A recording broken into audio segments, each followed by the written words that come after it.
শুক্রিয়া আলহামদুলিল্লাহ, আল্লাহু আকবার, সুবহানাল্লাহি ওয়া বিহামদিহি, আদাদা খালকিহি ওয়া রিদানা নাফসি ওয়া জিনাতা আরশি ওয়া মিদাদা কালিমাতিহি, সুবহানাল্লাহি ওয়া বিহামদিহি, আদাদা খালকিহি ওয়া রিদানা নাফসি ওয়া জিনাতা আরশি ওয়া মিদাদা কালিমাতিহি।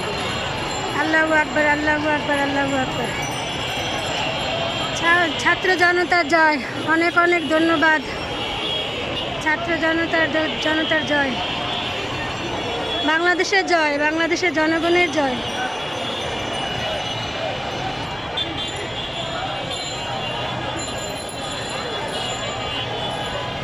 আল্লাহ উমর রাদিয়াল্লাহুর মতো একজন শাসক দান করেন আল্লাহ। হ্যাঁ, জানি না।